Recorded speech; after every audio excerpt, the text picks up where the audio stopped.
자, 다시 본문으로 돌아가서 소득세 이론으로 가겠습니다.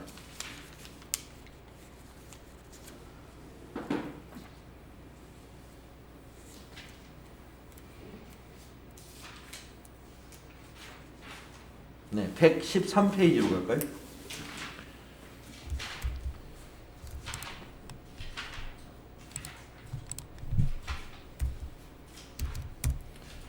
우리 교재 113페이지.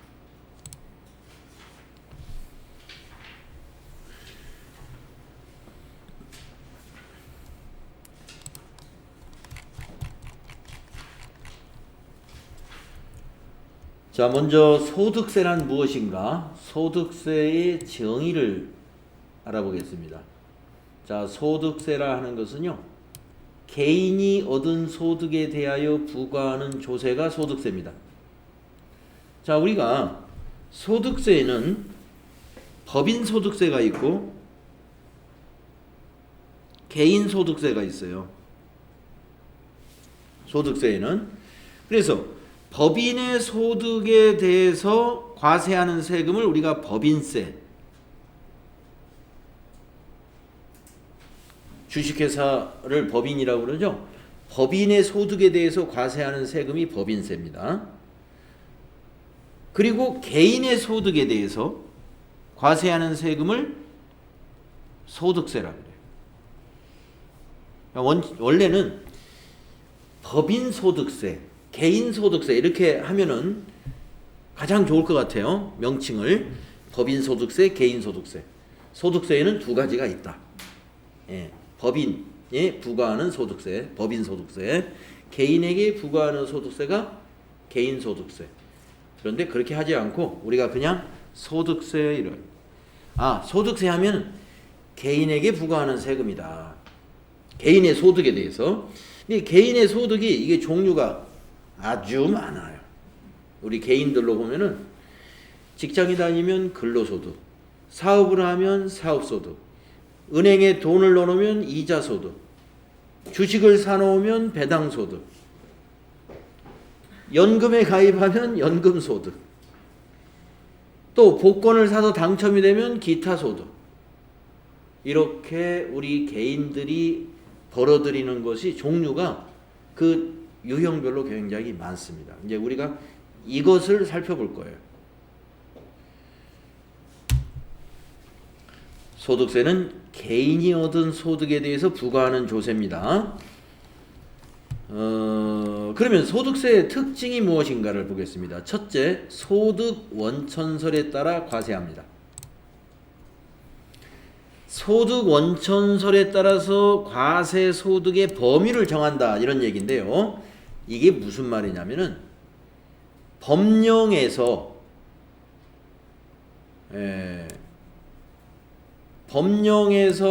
제한적으로 열거된 소득에 대해서만 과세합니다 이런 얘기예요. 왜 그러냐면 우리가 이 소득세라는 게 이게 개인에 관한 소득이기 때문에 이걸 전부 신고해서 하라 그러면은 굉장히 혼란스러울 수가 있어요. 네. 우리가 만약에 할머니 집에 갔더니 할머니가 아유, 너 귀엽구나 하고 할머니가 용돈으로 5만 원을 줬단 말이에요. 이거 소득세 신고해야 되나? 혼란에 빠지죠. 예. 할머니한테 받는 용돈 이거 소득세로 봐야 되느냐? 기타 소득인가? 고민하게 된다 이거죠. 그러니까 기타 소득은 이런 거 다 열거를 해놨습니다. 열거주의라고 그래요. 열거주의. 자, 소득세는 열거된 소득에 대해서 과세하는 거다. 법령에서 열거되지 않은 소득은 과세하지 않습니다. 그런데 예외적으로 예외가 있는데 이자와 배당 소득은 열거되지 않은 것이라도 유사한 소득에 대해서 과세한다 해서 우리 소득세가 유형별 포괄주의를 채택하고 있다 이렇게 말해요. 다른 거는 열거된 것만 과세합니다. 그런데 이자 배당을 우리가 금융소득이라고 그러거든요. 금융소득에 대해서는 포괄주의를 채택합니다. 유사한 건 다 과세. 유사한 거. 그러니까 금융기관에 돈을 넣어서 이자하고 하여튼 유사한 거는 다 과세가 된다. 예. 또 배당하고 유사한 거 다 과세가 된다. 그래서 우리가 그 금융 산업이 최근에 들어서 굉장히 다양하게 막 급변하지 않습니까? 뭐 지금 인터넷 금융회사도 많이 생겼고, 그다음에 그 상품도 옛날에 뭐 적금, 예금, 아주 옛날에는 그런 거밖에 없었는데 그 뒤에 많은 금융 상품들이 이름도 참 생소하고 이게 무슨 예금 상품인지 일반인은 투자 활동을 잘 안 해본 사람은 이해도 못해요. 아주 복잡한 그런 금융 상품들이 많이 있어요. 그래서 세법이 이거라고 다 열거하기가 너무 힘든 겁니다. 우리가 이자 소득과 배당 소득은 뭐라고 그럽니까? 이제 불로소득 중에 하나잖아요. 우리가 일을 해서 얻는 소득, 근로소득이고, 가장 뭐라고 그럴까요? 정직하다고 할까요? 땀 흘려서 소득을, 내가 일한 만큼 소득을 내는 거니까. 근데 이제 근로소득이 아닌 것을 되게 근로하지 않고 소득을 얻었다 해서 불로소득 그러잖아요.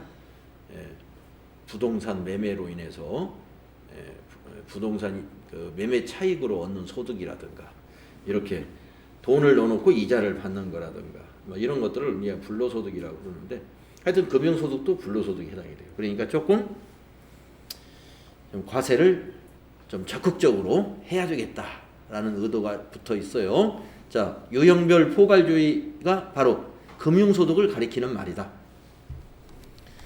다음에 두 번째, 종류에 따라서 과세를 한다는 겁니다. 소득세 하나로 딱 종합을 해서 소득세로 나중에 종합을 하지만 종류별로 구분을 해요. 그 종류가 밑에 주석 1번에 나와 있는데요. 이걸 우리가 외워야 되겠죠? 주석 1에 있는 표를 외워야 됩니다. 자, 밑에 표를 보시면 소득세법에서는 아래와 같이 소득의 종류별로 과세 방법을 정하고 있습니다. 그러니까 이 소득의 종류를 이렇게 묶여있는 6가지하고 그 다음에 이 2가지를 따로 이렇게 외워야 됩니다. 이 묶여있는 이 6가지가 여기 나와 있는 종합과세 6가지를 말하는 거예요. 그래서 보통 종합소득세 이런 얘기 들어보셨나요? 종합소득세. 이 6가지 소득을 종합소득이라고 합니다. 이자소득, 배당소득, 유형별 포괄주의라고 했던 이자소득, 배당소득, 거기에다가 사업소득, 그리고 근로소득, 연금소득, 기타소득 이렇게 6가지가 있어요. 그래서 우리가 이제 이걸 외우려고 이거 참 어떻게 외우나? 그래서 첫 자를 따가지고들 외웁니다. 2배사 근연기. 좀 하다 보면 외워져요. 2배사 근연기. 아래 보기 중 종합과세에 해당되지 않는 것은, 그러면 2배사 근연기 아닌 걸 찾으면 돼요. 2배사 근연기, 이자, 배당, 사업, 근로, 연금, 기타의 앞자를 딴 겁니다. 자, 그런데 소득세가 이 종합소득만 있는 것이 아니라 퇴직소득, 양도소득도 있는데 이것은 종합과세를 하지 않아요. 그래서 이거를 뭐라고 그러냐면 분류과세 세목이라고 그래요. 분류과세 소득에 해당이 돼요. 분류과세. 자, 여러분, 분류라는 것은 이 종합과세하고 별도로 분류시킨다고요. 처음부터 아예 분류. 처음부터 딱 길을 다르게 보는 거예요. 분류. 그래서 이 성격이 어떻게 있는 거냐면 이 2가지는요. 장기간에 걸쳐서 발생하게 됩니다. 이 퇴직하고 양도소득의 성격이. 딱 1년에 발생되는 것이 아니에요. 우리가 이자나 근로나 연금이나 사업이나 이런 소득은 1월 1일부터 12월 31일까지 발생된 거를 딱 측정할 수가 있어요. 근로소득 1월달 봉급부터 12월달 봉급까지 딱 합치면 되죠. 사업소득 1월 1일부터 12월 31일까지 손익계산서 보면 사업소득 알 수 있죠. 배당소득도 1월달부터 12월달까지 배당금 받은 거 이렇게 정확하게 기간별로 소득이 분별이 되는데, 퇴직소득이라는 것은 만약에 2022년도에 퇴직금을 5천만 원을 받았다. 그러면 이 5천만 원이 2022년도에 다 발생한 것이냐? 아니거든요. 과거에 근무한 기간이 있기 때문에 이게 퇴직한 날에 그만큼의 금액이 발생한 거죠. 그러니까 이게 과세 기간별로 과세한다는 게 이게 성격이 달라요. 이거하고 장기간에 걸쳐서 발생한 소득들이에요. 자, 퇴직소득이 그렇고 양도소득도 그렇습니다. 양도소득도 되게 양도소득 하면은 이제 부동산을 생각하시면 되잖아요. 우리가 토지나 건물이 물론 몇 달 만에도 팔 수도 있겠지만 되게 그렇게 되면은 뭡니까? 그 양도소득세가 너무 많아가지고 단기에 잘 안 팔죠. 오래 보유하고 있어야 양도소득 면제도 받을 수 있고 또 장기 보유에 따른 세액공제도 받을 수 있고 하기 때문에 대개 이제는 양도소득을 목적으로 하더라도 부동산의 거래라는 건 그래도 굉장히 길어요. 인터벌이 5년 10년간 보유하다가 이렇게 판단 말이에요. 그래서 매매 차익이 올해 만약에 2억만큼의 매매 차익을 얻었다. 그게 양도소득 금액인데 그것이 올해만 오른 게 아니죠. 10년간 보유했으면 10년간 꾸준히 올라간 거예요. 무슨 의미인지 아시겠죠? 그래서 이거는 종합소득하고 성격이 달라요. 장기간에 걸쳐서 발생하는 퇴직소득이나 양도소득은 다른 소득과 합산하지 않는 걸로 분류를 하는 거예요. 그래서 이것을 분류과세소득이라고 합니다. 분류과세. 합산하지 않는 것.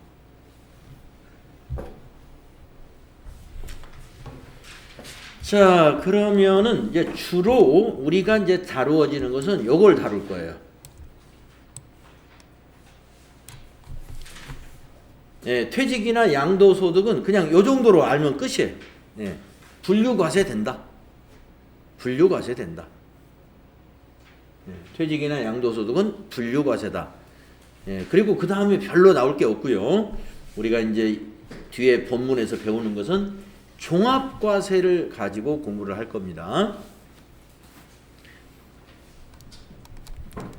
자, 그러면은 다음 세 번째 소득세의 특징을 보면은, 아니 근데 시간이 다 됐죠. 네. 이거 시작을 하자마자 네, 그래서 어쩔 수 없이 소득세의 특징 두 가지만 하고 3번부터는 다음 시간에 하는 걸로 하겠습니다.